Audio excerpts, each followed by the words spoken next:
Oi, tudo bom? Seja bem-vindo ao Salto para o Futuro. Se fosse preciso escolher uma palavra para definir os rumos das políticas educacionais no país, essa palavra poderia ser desafio. Ou melhor, desafios. Aprovar e implementar uma base nacional comum curricular é um deles. Mudar a concepção do ensino médio, um gargalo histórico na educação brasileira, é outro. Assim como a garantia dos investimentos no ensino superior e o incremento do financiamento estudantil por meio do FIES. Hoje convidamos o ministro da Educação, Mendonça Filho, para uma conversa sobre as políticas educacionais. Para começar, a pauta é um dos principais desafios da educação brasileira: a construção de uma base nacional comum curricular. Ministro, muito obrigado pela presença no Salto para o Futuro mais uma vez. Prazer estar aqui com vocês. Prazer nosso. A gente começa essa conversa falando das políticas públicas do MEC. Primeiro, falando da Base Nacional Comum Curricular, o documento aí que está sendo discutido nas várias regiões do país, em audiências públicas. A gente gostaria de saber se o senhor está acompanhando essas audiências de alguma forma, se o senhor está a par do que está acontecendo, de como é que anda esse processo no momento. Bom, na verdade a base ela já está na fase de homologação e discussão no âmbito do Conselho Nacional da Educação, depois de ter viabilizado um amplo debate nacional envolvendo professores, alunos e acadêmicos vinculados à educação, e dentro dessa discussão do Conselho Nacional se estabeleceu alguns seminários regionais para que a gente possa naturalmente colher informações adicionais e contribuições outras para finalização do processo de elaboração da Base Nacional Comum Curricular. E nós acreditamos que até o final do ano esse processo no âmbito do CNE estará concluído e retornará para deliberação do Ministério e homologação nossa. Eu creio que caminha bem. Eu tenho acompanhado não diretamente, mas sim através da minha equipe vinculada à Secretaria de Educação Básica, à Secretaria Executiva, que tem participado dos seminários e encontros regionais de discussão da BNCC nessa fase, sob o comando do Conselho Nacional de Educação. Nós vamos entregar, num primeiro momento, a Base Nacional Comum Curricular da Educação Infantil até o 9º ano do Fundamental, que é essa primeira fase, e a segunda etapa, no início do próximo ano, nós vamos concluir a Base Nacional Comum Curricular do ensino médio. Já que o senhor tocou nessa questão do ensino médio, o senhor mesmo disse, vai homologar, a sua homologação deve ser até o fim do ano, nesta base de educação infantil e ensino fundamental, né? Mas o ensino médio ainda está em andamento, essa construção. Queria que o senhor falasse um pouco de como está esse processo, quem são os atores que estão envolvidos aí na construção da base do ensino médio, que é tão esperada também, né? A base do ensino médio, ela tem a mesma lógica do ponto de vista de sistemática e de processo de debate que ocorreu com relação à educação infantil e o fundamental. Então, o debate está sendo comandado sob a coordenação da Secretaria Executiva do Ministério da Educação, mas envolvendo os Conselhos Estaduais de Educação, as Secretarias Estaduais de Educação, professores de nível médio, acadêmicos e pesquisadores que podem contribuir para aprimoramento da base do ensino médio e, ao mesmo tempo, estudantes que são interessados também para que a gente possa ter uma base que oriente a definição dos currículos de forma adequada. E eu diria que a base do ensino médio tem uma característica ainda mais importante, o fato de que, como nós estamos no processo de implementação da reforma do ensino médio, e a reforma do ensino médio pressupõe o respeito à orientação curricular determinada pela base, evidentemente a base terá uma importância ainda mais relevante para que as redes de educação estadual que comandam o ensino médio no Brasil possam ter a orientação correta na elaboração dos currículos do ensino médio de todas as redes espalhadas pelas 27 unidades da federação. Agora, ministro, uma vez homologadas tanto a base da educação infantil quanto do ensino fundamental e a base do ensino médio, qual é a expectativa do senhor, do Ministério da Educação, para a implementação desse documento, para que ele chegue às escolas de uma forma geral? Havia uma polêmica inicial sobre a necessidade de termos ou não uma base. Parece-me, até pelo próprio andar do tempo, que essa polêmica está um pouco superada. mas ainda há um temor de que, por exemplo, a base acabe virando uma nova versão dos parâmetros nacionais no que diz respeito à não implementação nas escolas. Muitas escolas guardavam aquele documento ali na estante e aquilo não acabou virando, de fato, modificação no currículo. Qual é a expectativa nesse sentido para que a base não repita esse processo? Bom, primeiro que eu acho que nesse aspecto específico, a elaboração da base, ela, de certo modo, ela mobilizou toda vamos dizer, academia e professores, profissionais ligados à educação no Brasil. Numa interação que, de certo modo, significou muita gente participando que tem, vamos assim, a vida dedicada à educação. E essa mobilização vai ajudar no sentido de que se faça uma pressão legítima no sentido de que as redes de educação, tanto no nível dos municípios como dos estados, se preparem para uma segunda etapa, que é a implementação da base e a definição dos currículos nas redes municipais e nas redes estaduais. Eu já vi, por exemplo, alguns casos de municípios importantes do Brasil, como é o caso de São Paulo, onde o próprio secretário Alexandre Schneider já definiu como prioridade da sua gestão a elaboração da base ou a aplicação da base na definição do currículo para o município de São Paulo, que é o maior em termos populacionais do Brasil. Então, eu creio sinceramente que haverá uma certa competição na busca da implementação de currículos em redes estaduais e municipais para que elas possam ser aplicadas. E uma pressão também social legítima de professores, profissionais ligados à educação para que isso ocorra. Então, eu sou otimista com relação à aplicação do desdobramento da base nas redes estaduais e municipais. Agora, ministro, retomando a questão da base do ensino médio, a base voltada para educação infantil e ensino fundamental, ela teve um percurso aí, como o senhor mesmo apontou, longo, de discussões, de debate. Qual é a expectativa em relação à do ensino médio? A gente também terá esse mesmo trâmite, né, desse processo todo até ser homologada? O senhor acredita aí? Qual seria a previsão aí da homologação pelo senhor para que ela já esteja em andamento? O processo de discussão da Base Nacional como curricular obedeceu uma lógica de discussão ampla, desde a educação infantil até o ensino médio.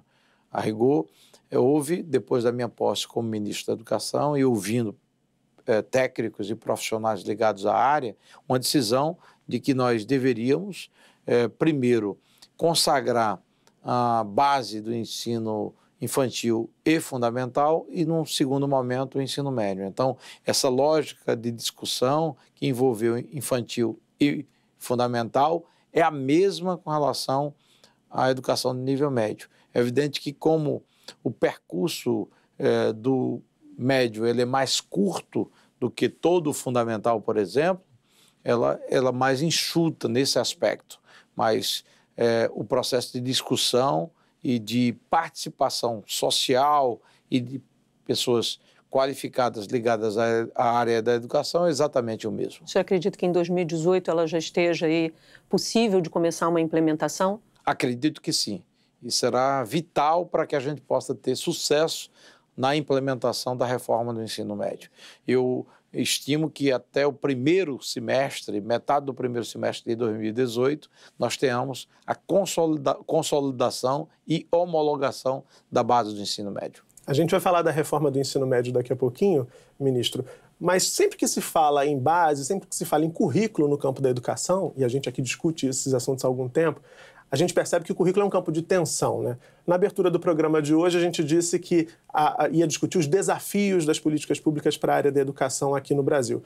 O senhor apontaria a definição, a criação, a discussão e a implementação futura da Base Nacional como um dos grandes desafios da sua gestão? É um desafio bastante relevante, eu diria dos mais importantes, porque definir a orientação, como elaborar os currículos, não é uma coisa fácil, simples. E a natureza do debate envolvendo a educação é uma natureza que sempre há espaço para controvérsias e discussões bastante acaloradas com relação ao que incluir, ao que excluir e etc. Então, eu me coloco na condição de ministro como alguém que que coordena um conjunto de pessoas que são aplicadas e que são dedicadas à área da educação e que oferecerão o melhor desenho possível. Eu entendo que o Brasil não pode ter uma base curricular e currículos que sejam definidos que nos coloquem numa posição de inferioridade com relação às principais nações do mundo. Então, o que aprender em cada etapa do itinerário ou da vida educacional de uma criança, de um jovem, é algo que precisa estar compatível com o que ocorre na Alemanha, nos Estados Unidos, na Inglaterra, na Coreia, enfim, nas principais nações do mundo, respeitadas as características regionais e as nossas condições culturais específicas, mas é evidente que cada vez mais o mundo é global e o padrão educacional brasileiro tem que almejar, alcançar o melhor nível no comparativo em termos internacionais. Neste bloco, o ministro fala sobre a reforma do ensino médio. O Mediotec, que prevê a integração do ensino médio regular com os cursos técnicos, a educação integral e as mudanças no Enem para este e os próximos anos, também são alguns dos temas em discussão. Talvez fosse bom a gente retomar para quem ainda não teve acesso a essa discussão, muito do nosso público que acompanha a educação, alguns pontos ainda que causam dúvidas, na sua opinião, quais seriam. Agora, e de fato também se a sociedade já compreendeu a importância dessa nova concepção de ensino médio, né? Sinceramente, eu creio que sim. Eu acabei de chegar, por exemplo, de uma viagem que fiz ao Espírito Santo e participei de uma entrega de uma escola em tempo integral com o governador Paulo Artung e toda a sua comunidade que gerencia a área da educação, e a vibração dos alunos que tem naquele modelo de escola em tempo integral o protagonismo do jovem como uma vertente relevante na definição e a orientação do próprio planejamento da escola é uma coisa que realmente emociona. É uma escola onde o jovem ele participa ativamente da definição dos seus próprios caminhos, dos seus próprios sonhos, do seu itinerário formativo.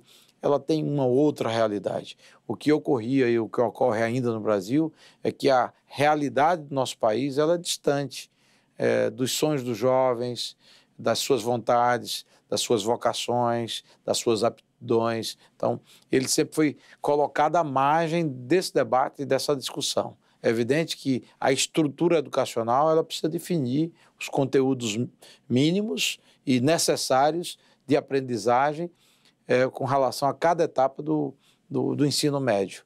Mas, ao mesmo tempo, você tem que valorizar aquilo que o jovem deseja do ponto de vista de projeto profissional. E é por isso que o formato estruturado do ensino médio, ele tem, de um lado, a obrigação de seguir a orientação da Base Nacional Comum Curricular, no que corresponde a 60% do conteúdo total que será disponibilizado na educação do nível médio, e outra parte, 40%, onde o jovem vai ter mais espaço para definir as suas vontades, as suas vocações, os seus sonhos, o seu projeto de vida. E polêmicas como aquela que dava conta da grade curricular desse novo ensino médio, ministro? O que fica, o que é obrigatório, o que o jovem vai ter que cursar ao longo do ensino médio, o que ele não vai mais necessariamente precisar cursar. Havia muita discussão sobre a obrigatoriedade em torno da língua portuguesa, matemática e inglês. Essas 3 disciplinas seriam obrigatórias ao longo de todo o ensino médio e não as demais. O senhor acha que essa etapa dessa polêmica já foi superada? Já foi compreendido pela sociedade o porquê dessa opção? Sim, eu diria assim, na sua esmagadora maioria. Divergência há e haverá sempre, né? Mas esse é um modelo quase que universal. As nações principais, as mais desenvolvidas, aplicam um modelo flexível que tem, vamos dizer, um núcleo central do ponto de vista de currículo que deve ser seguido e mais espaço e liberdade para as redes definirem ofertas de conteúdos que devem fazer parte do aprendizado do jovem, né? Então, português e matemática nos 3 anos obrigatório, inglês não nos 3 anos, pelo menos em 2, e o restante eu não entro na discussão. Houve muito espaço para debate, se inclui, exclui sociologia, filosofia, história, etc. Todo esse conteúdo fará parte da base, que tem uma discussão técnica, não uma definição do ministro da Educação. É uma definição de pessoas que trabalham, estudam a formação e a definição de currículos. E com a Base Nacional Comum Curricular, se define um mínimo que cada estudante deve aprender com relação a cada conteúdo. E aí a gente tem, com essa definição, algo que vai se somar ao aprendizado adicional, que será também definido a partir das ofertas das redes de educação estadual, as redes estaduais de educação e também a própria escola, que terá espaço também para a definição de ofertas, incluindo até ofertas no campo da educação técnica profissionalizante. Então, eu acho que a gente conseguiu superar boa parte do debate e avançar e mostrar claramente que não há nenhuma indisposição com nenhuma área do conhecimento específico. Para mim, o conhecimento é um território sempre importante que o aluno descubra e possa percorrer, mas a gente não pode impor a todos os estudantes um nível de conhecimento de todos os conteúdos semelhante, como se porventura todos tivessem os mesmos sonhos, os mesmos projetos. E não é essa a realidade para um aluno da Alemanha, do Japão, dos Estados Unidos, do Canadá, e o Brasil tem que seguir a tendência global para que os alunos brasileiros não fiquem em desvantagem, inclusive em termos de competitividade, de nível de conhecimento com relação a esses países. Bom que o senhor tocou nesse assunto, porque a reforma, essa nova concepção, está pensada aí nos eixos, né? Um dos eixos, linguagens e seus códigos e suas tecnologias, e aí a base entraria para compor o que vai fazer parte disso, correto? Se eu estiver errado, o senhor me corrija. E aí o senhor falou uma coisa importante, que é 60-40, né? O 40% como opção do aluno. É do aluno ou vai ser da rede? Eu acho que é duplo. Na verdade, não tem uma definição específica só do aluno. As redes precisam ofertar e, ao mesmo tempo, as escolas precisam ofertar e os alunos terão oportunidade de escolha. Então, o nível de aprendizagem e de aprendizado de um aluno com relação àquilo que vamos assim, a definição curricular respeitada à base, ela é padrão para todos têm que ter aquele conhecimento. Agora, adicionalmente, o que o aluno pode e deve se aprofundar em vários campos do conhecimento, aí dependerá das ofertas, tanto das redes de educação estaduais, como escolas privadas, escolas especificamente, para que a gente possa ter uma maior variação de oportunidades e também uma maior atratividade. Um dos problemas do ensino médio brasileiro hoje é a grande evasão. E a evasão ocorre quando a gente tem cerca de 1.800.000 jovens que nem trabalham nem estudam, e que deviam estar cursando o ensino médio, é porque o jovem não se identifica com o ensino médio.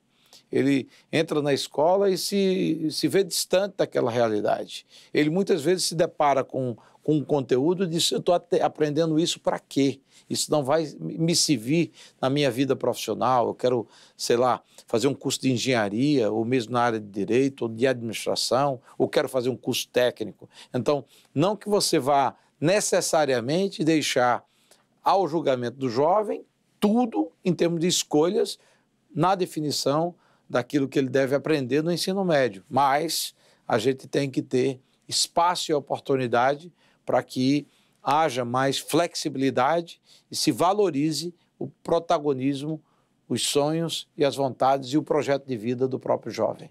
Ministro, o Ministério da Educação também prevê alguma forma de acompanhamento dessa oferta dessas disciplinas que vão compor ali esses 40% restantes que o jovem vai poder escolher no que vai cursar, para poder garantir que essas redes de fato ofertem possibilidades para que esses jovens, enfim, consigam ali trilhar os seus projetos de futuro, como o senhor tem dito?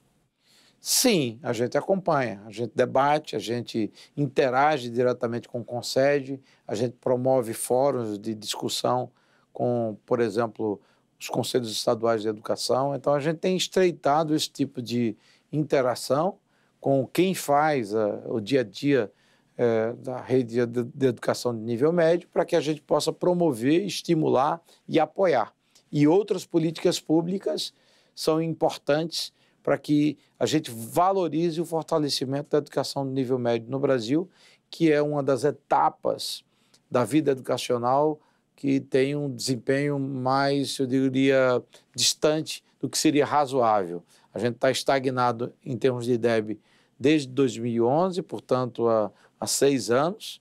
A gente tem um conhecimento de português e matemática hoje inferior na média do que há 20 anos atrás. Então, a gente tem um ensino médio com a evasão que eu acabei de mencionar, de 1.800.000 jovens fora do ensino médio, que vive um quadro bastante crítico e que precisa de atenção por parte do governo federal, de políticas públicas que renovem, que reciclem, que possam gerar um novo horizonte de possibilidades e que realmente fortaleça essa etapa da vida educacional que é muito relevante para o jovem de qualquer país, inclusive do Brasil.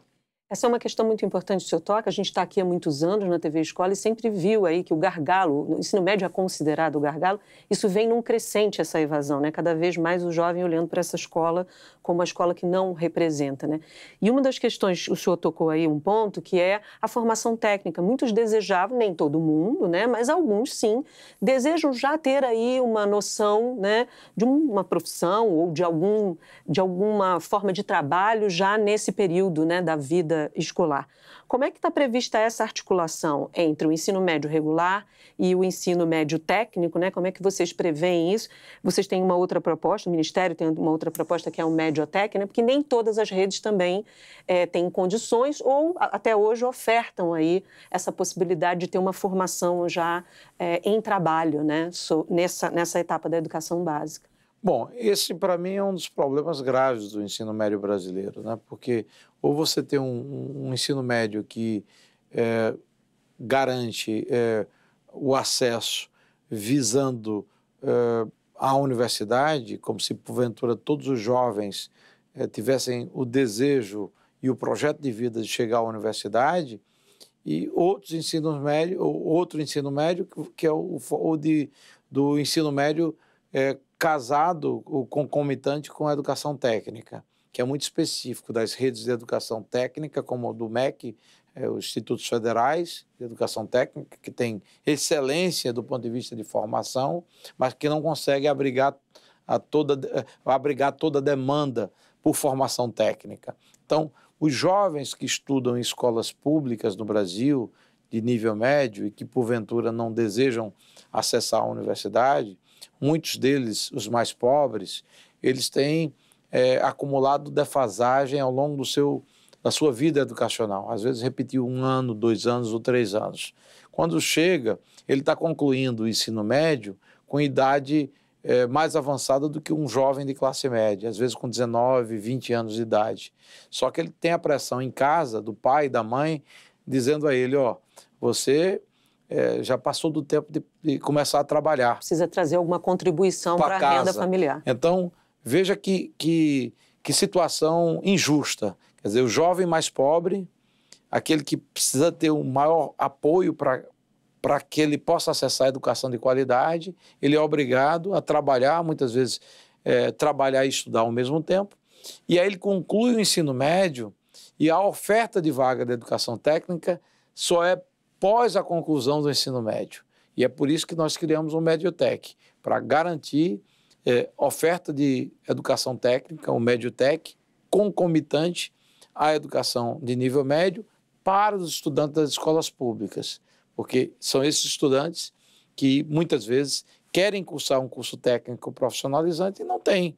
Não tem porque não há disponibilidade nas redes. Então a gente vai estimular ainda mais a oferta de educação técnica casada com as redes de educação de nível médio pública no Brasil para que a gente possa atender a esse tipo de jovem. Quer dizer, o que o senhor está dizendo é que o Mediotec, nessa perspectiva, ele pode acabar combatendo desigualdades históricas, inclusive nessa fase aí da educação básica. Sem dúvida, e gerando oportunidade para o jovem que não teve acesso, por exemplo, ao Instituto Federal para cursar um curso técnico, tinha o desejo de conseguir se formar num curso técnico, conclui o ensino médio e é forçado pelas circunstâncias da vida, pressão familiar de pai e mãe, a começar a trabalhar. E aí ele perde a oportunidade de ter uma formação técnica por conta de uma necessidade de ter que trabalhar. Então, é algo que produz injustiça. Então, a reforma, quando flexibiliza e gera a oportunidade de formação técnica concomitante a um curso regular médio, naturalmente está estimulando a promoção de mais oportunidades, principalmente para os jovens mais pobres do Brasil. É sobretudo numa faixa em que as estatísticas, os dados todos de desemprego apontam, né, que são jovens, muitas vezes, que têm dificuldade de acesso ao mercado de trabalho. Né? E quando ele tem uma formação técnica, ele facilita o acesso ao mercado de trabalho. Então, são iniciativas como esta que eu creio, sinceramente, que vão na direção correta de atender a essa demanda reprimida e muitas vezes escondida dentro da educação pública no universo de todo o país. Agora, ministro, o MEC pretende oferecer recursos, né, para as instituições, para essas redes, poderem aumentar o seu tempo escolar, né, oferecer, porque muitas vezes o ensino técnico precisa aí de uma formação integral, um maior tempo dessa vida escolar, né, desse cotidiano escolar. Qual é a possibilidade de recurso? No caso do Mediotec, nós pagamos efetivamente o curso técnico, que é formado, ou que é ofertado em paralelo à formação de nível médio da matrícula regular de um aluno da rede pública. No caso da educação em tempo integral, que é uma outra vertente, nós temos aí uma política que apoia os estados na oferta da educação em tempo integral. Quando eu assumi o Ministério da Educação, nós tínhamos 308 mil matrículas no universo total de 8 milhões de alunos de todo o país de nível médio, e nós queremos, em 3 anos, mais do que dobrar essa oferta, chegarmos a pouco mais de 800 mil matrículas em educação em tempo integral no Brasil. E para isso, nós já alocamos e planejamos um orçamento total de R$1,5 bilhão de repasse do governo federal para os governos estaduais de implementarem a ampliação da jornada com a educação em tempo integral. Ministro, também relacionado à questão da reforma do ensino médio, havia uma discussão muito grande sobre a titulação de professores que vão atuar nessa etapa da educação, né, nesse novo ensino médio. De fato, quem vai poder lecionar e em quais áreas? Havia uma discussão grande, né, em torno disso. O notório saber foi algo que terminou gerando muita polêmica, como se porventura fosse uma tentativa de retirar os profissionais com formação específica para ensinar com relação a outros profissionais que não tenham essa mesma formação. Não foi esse o propósito. A rigor, quando você avalia, por exemplo, a educação técnica e nas ofertas de Senai e de outros órgãos que trabalham a educação técnica, boa parte daqueles que ensinam a educação técnica são profissionais de outras áreas. Eu cito o caso específico de um aluno que vai ter aula, por exemplo, na área de construção, um técnico em edificações. Um técnico em edificações, ele pode ter um professor formado em engenharia civil. Então, a lógica da possibilidade de aplicação do notório saber foi muito mais para contemplar esse tipo de profissional do que propriamente substituir profissionais que atuam no ensino e na educação no dia a dia, na rede de educação pública e privada de todo o país. Ministro, falamos bem dessa questão da nova concepção do ensino médio, os impactos aí de base, né? Agora, também precisamos falar do Enem, né? Sem dúvida. Para toda essa concepção, precisa aí de uma avaliação, né? Já temos esse ano algumas mudanças, como a aplicação das provas em Libras, né? O que mais a gente pode pensar aí de mudança para 2017 e o que pode vir aí adiante? Bom, acho que a mudança mais relevante para 2017 foi a mudança que colocou o Enem sendo aplicado em 2 domingos. A gente tinha uma aplicação até o ano passado, que era sábado e domingo. É uma maratona para todo jovem que se submete ao Enem, que está nos acompanhando em casa nesse instante, ou um professor que acompanha seus alunos, sabe que aquilo é algo que gera muita tensão e muita pressão nos jovens que estão se submetendo ao Enem. Então, você espaçar para 2 domingos vai trazer mais tranquilidade, mais folga para o aluno se preparar de uma prova para outra. Obviamente tem impactos nas questões emocionais. Emocionais. Né? Ao mesmo tempo, valoriza e preserva os jovens sabatistas, né? Adventistas do 7º dia, judeus e outras religiões que guardam o sábado e que ficavam trancafiados em salas, segregados da turma, para iniciar a prova depois do pôr do sol, o que era uma situação até desumana do ponto de vista de tratamento com relação a esses jovens. Então, a gente criou essa tranquilidade. E tudo isso também com mecanismos de segurança mais aprimorados. Então, cada aluno que recebeu uma prova na aplicação de 2017 receberá a prova já com a sua identificação, com o seu próprio nome. Então, a gente vai ter mecanismos de rastreamento e de segurança para combater tentativas de fraude, como, infelizmente, todos os anos sempre tem algumas pessoas que tentam fraudar o sistema.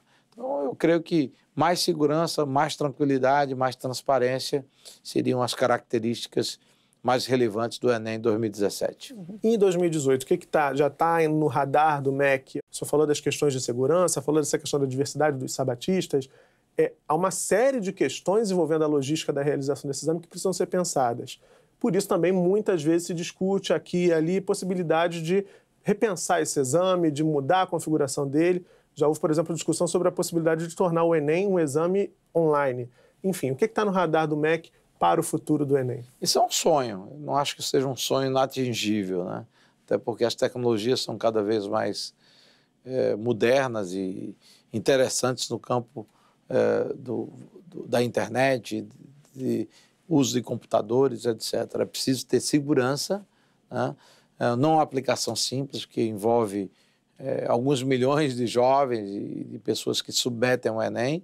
Então, é um passo que é desejado. Não sei se a gente vai ter tempo de aplicar isso em 2018. Muito provavelmente não, mas é algo que a gente está perseguindo, discutindo tecnologias e avaliando concepções que possam permitir um passo a mais. Se a gente tiver, por exemplo, uma prova aplicada do Enem online, a gente pode ter 2 aplicações por ano, então até mais do que 2. Então isso facilita muito a vida do jovem.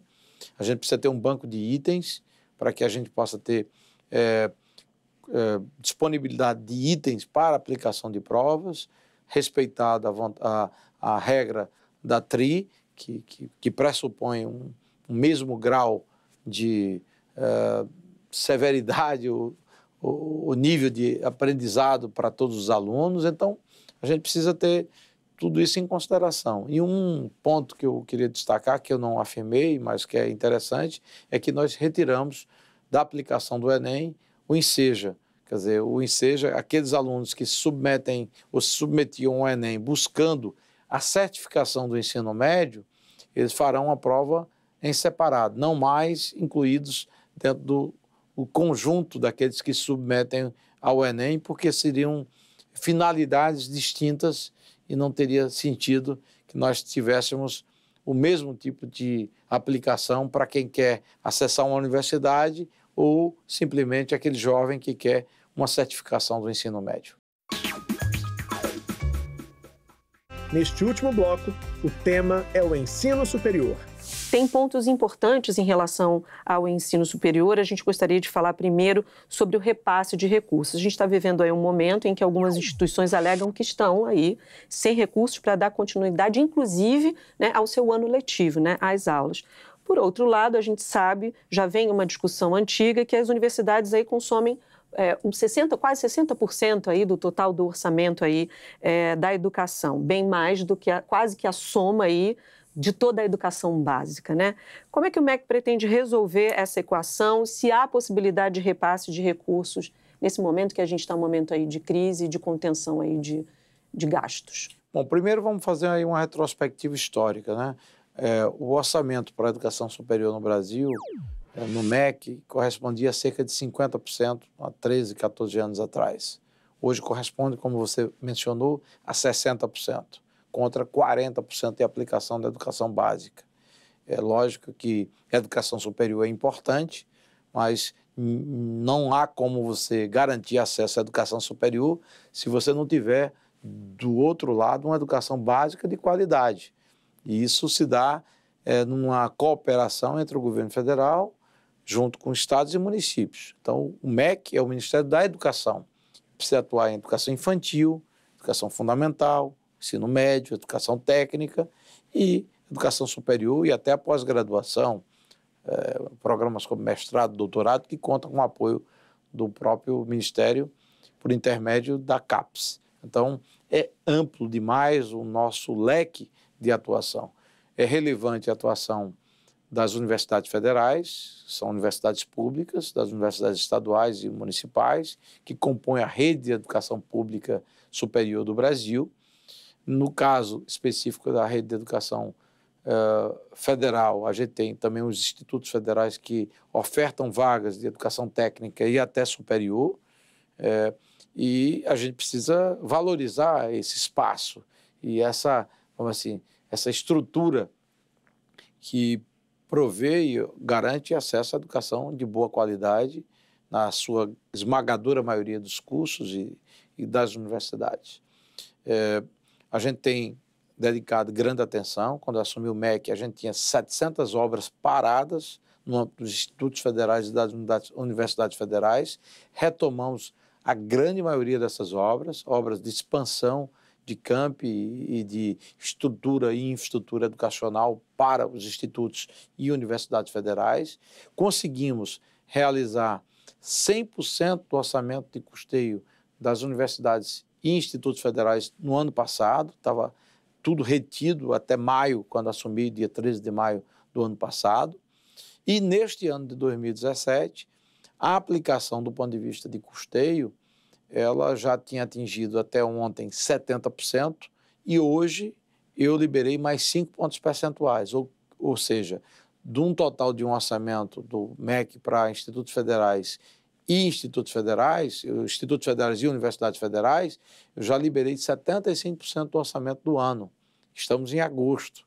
Eu quero crer que a gente, até o final do ano, a gente possa cumprir todo o orçamento. Eu tenho a garantia já anunciada para os reitores, de pelo menos 85%, mas eu certamente terei a condição de atingir patamares ainda melhores em termos de aplicação, podendo atingir até 100%. Há divergências do ponto de vista de gestão nessas instituições, reitores que têm excelente desempenho, boa gestão, boa aplicação e bons resultados. Então, em alguns casos, infelizmente, eu não posso generalizar, não temos esse retrato. Então, até aqui, eu posso dizer que não faltaram recursos para o custeio e o funcionamento regular das universidades e institutos federais. E eu vou lutar para que a gente possa garantir o cumprimento do custeio para as universidades e institutos regularmente até o final de dezembro, já garantindo 75% do orçamento neste mês de agosto, que nós passamos há pouco da metade do ano, o que mostra claramente que é uma tendência razoavelmente positiva de aplicação de recursos. Ocorre que, com o advento de um orçamento mais, eu diria, previsível e controlado, a gente não tem mais aquela visão de fazer um orçamento com folga e executar parte dele. Cada vez mais no Brasil a gente vai ter orçamentos realistas e orçamentos que retratem a realidade. E com o advento do teto, se não retirou recursos da educação, de outra parte, colocou realidade no orçamento da educação. Então, o orçamento da educação envolve custeio, capital, que é investimento, e envolve pessoal. Então, esses 3 grandes orçamentos é que compõem o orçamento global do MEC para as universidades e institutos federais. Esse é um ponto também que foi muito polêmico. Eu estou ficando só com os pontos polêmicos aqui. Vamos lá. Mas o senhor citou o teto. Na época em que se discutiu a questão do teto, se falava muito assim, isso vai tirar dinheiro da saúde e da educação. A gente quer falar da educação aqui, que a gente está na TV Escola.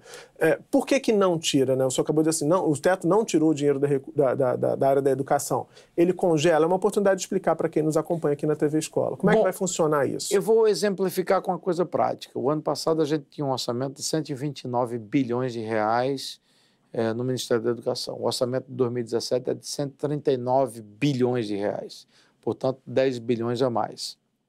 O orçamento de 2018 ainda não foi definido, ele está sendo definido ainda neste mês de agosto, mas certamente ele terá uma previsão bastante consistente que superará, ou pelo menos equilibrará com a inflação, que é o que está estabelecido na PEC do teto.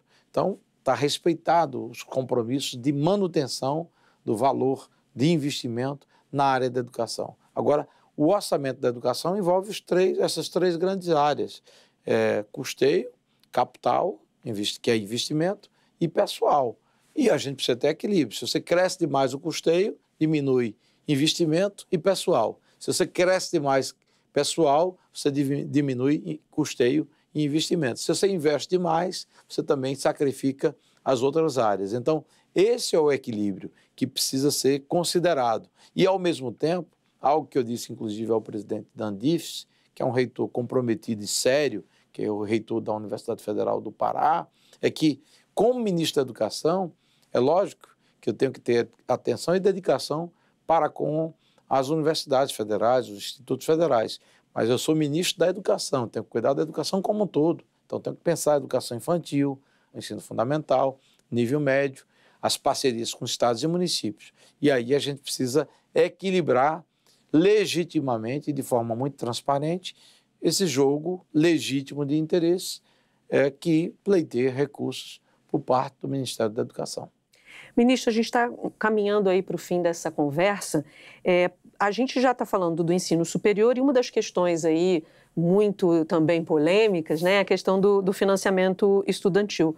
Puxando um pouquinho a polêmica para cá também.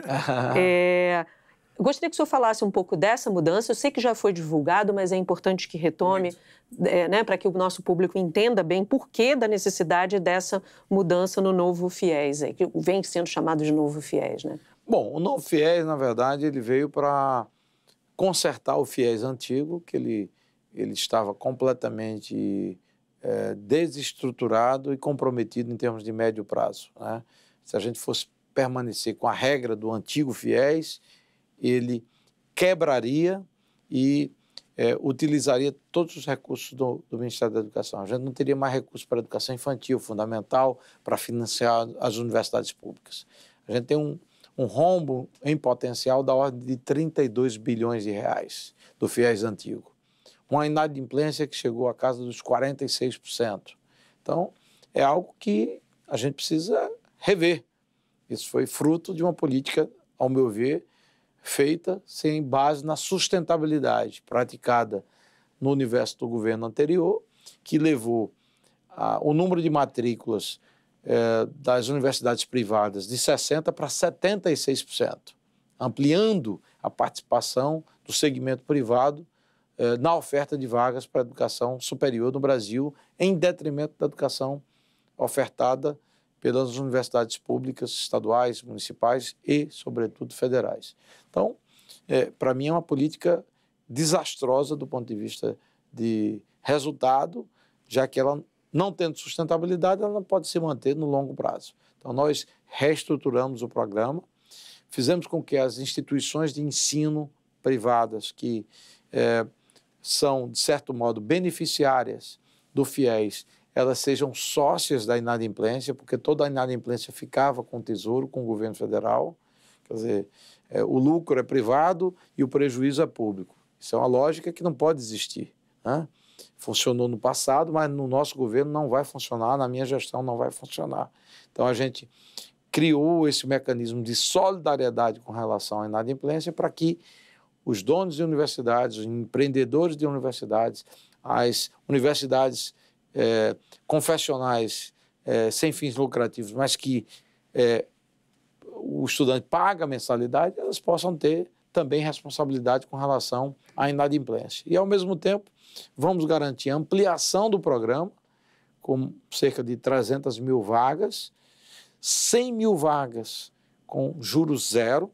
Vale destacar que o programa atual ele oferta vaga de fiéis com financiamento a juros de 6,5% ao ano e 150 mil vagas para o Norte, Nordeste e Centro-Oeste com juros de pelo menos 3,5%. Então, reduzimos a taxa de juros, zeramos para 100 mil alunos e conseguimos uma sustentabilidade à medida em que as instituições privadas de ensino serão sócias da inadimplência e não jogando a inadimplência em cima do Tesouro Nacional, que é da própria sociedade. Então, essas mudanças garantem ao jovem que está nos assistindo o acesso a uma universidade ou faculdade privada, quando ele não acessa uma pública, com juro zero para aqueles mais pobres, até 3 salários mínimos.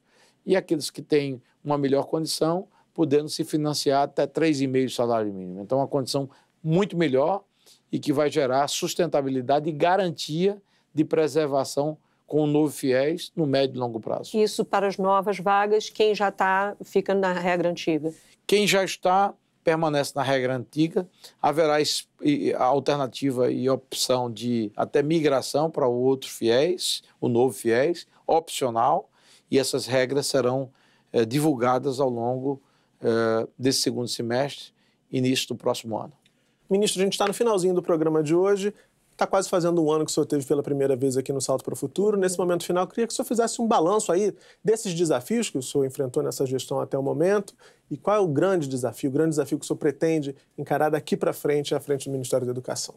Bom, primeiro aí, agradecer a oportunidade de voltar à TV Escola, bater um papo com vocês dois e, sobretudo, aqui com professores, pais, alunos e toda a rede de educação que acompanha a educação por intermédio da TV Escola. Então, é uma alegria grande poder estar participando do programa. Eu acho que foi e é desafiante comandar uma pasta como a educação, mas, ao mesmo tempo, também é apaixonante, porque quem se envolve com a educação se envolve com sonhos, com projetos de vida, com pessoas dedicadas e que têm realmente um amor extraordinário na construção de um país melhor, que passa necessariamente pela educação.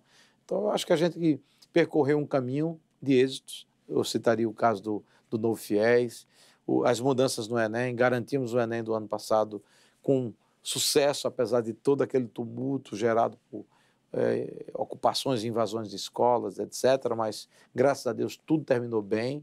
E o respeito à divergência e os que queriam fazer se submeteram. Mudamos o Enem para esse ano, com ampla aprovação, a partir de uma consulta pública aberta, usando o site do Ministério da Educação, consulta pública onde todos colaboraram. Estamos elaborando uma mudança radical na orientação curricular da educação básica brasileira a partir da Base Nacional Comum Curricular, que vai orientar todos os currículos de educação no país, básica, do infantil ao médio. Então, estamos aí realmente avançando.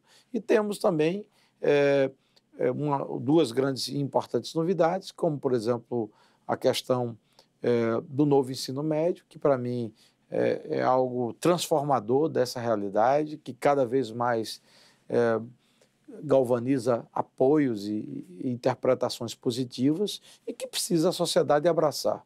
Eu digo sempre que educação, e eu até participei de um debate recente, que um interlocutor disse, ministro, o governo tem que priorizar a educação. E eu concordo, os governos precisam priorizar a educação, mas a educação só vai ser realmente prioridade absoluta quando a sociedade abraçar a educação.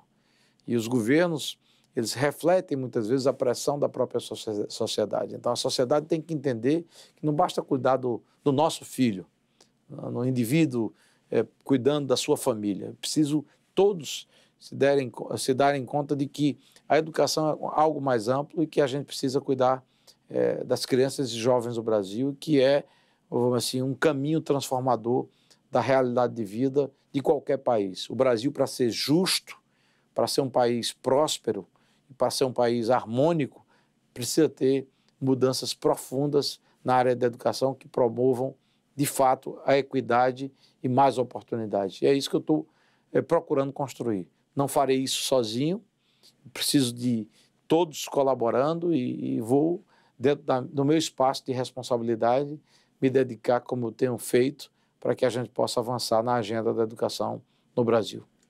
Ministro, o senhor contou muita coisa aqui, a única coisa que o senhor não pode contar é o tema da redação do Enem, né?